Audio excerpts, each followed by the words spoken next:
Wild People Podcast.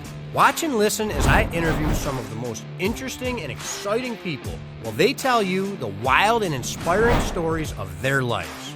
I was really starting to get in tune with that idea of keeping positive energy around me, doing my best to put off positive energy and trying to grow that way. Chuck bugs, and I was like, well, Chuck bugs. We're in Delhi, New York, Right. you know, freaking trout streams galore. So, Right. You Chuck bugs. All the people that we meet in our lives, we got to appreciate that. You know? And And just it's think if there was more people, Yeah. which there is a few, but if there was more people that think like we do, how great this place would be. But the road back from something like that is long, right? Yeah, man. And if you're standing at the bottom of that hill looking up it, Yep.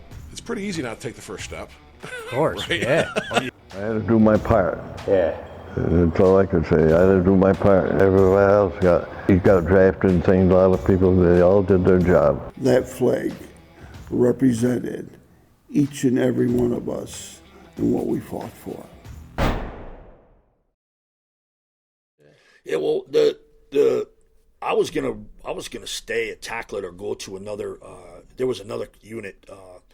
There was another unit I was interested in too. But the Chinese thing was just. I tell this story to people. The Chinese thing is what really took me out of it. Mm-hmm. And the Chinese thing was they we got the activation. I was going to Disneyland with my mother and my kids. Yep. And it was on a Sunday, and they called and said, "Hey, what are you doing?" That's how they started everything. Well, what are you doing? Well, I'm going to. No, you're not. No, you're not. They grab your gear, and you're at the airport. Next thing I'm on a flight. I forget if they flew us to San Francisco, I think, and then we jumped on some helos and flew out, and they put us on these converted fishing boats. There was 3 of them, mm-hmm. And at the time they had. These converted fishing boats had a lot. They had all the Chinese that were coming over, but they also had gang members from China that would blend in with these people. You didn't know who was who. Right. And one of the boats they had, I think they had killed the captain or the first mate. Yeah. And they put a team on each boat, and a team, there was 5 of us on the team, and our job was to, manage these things while they were trying to figure out what to do. So. We were out there for 3 weeks, I think 3+ weeks, and they rioted because these people, they're out there, I think they were out there a month and a half floating around on these damn boats, right? And they're calling us and they're saying, hey, bring them in. Yeah. So now we start heading towards, where you can see a shoreline, and then you get a call and say, hey, you know what, take them back out. Yeah. This happened like 3 or 4 times, so we're sitting there. Then they lost their shit and started rioting. Oh, yeah, they lost their shit and rioted, man.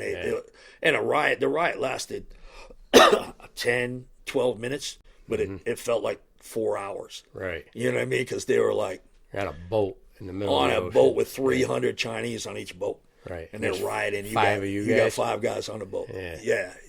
You would go to bed at night, and they would tell you, take your 9, because our teams carried, we had tactical holster, throat mics. Yeah. And you would take your 9 out at night. They would tell you, take the 9 out, pop the round out of the chamber, put it back in the clip, but now you don't have a round in the chamber. So if they sneak up on you in the middle of the night, they pull your 9, they go to shoot you.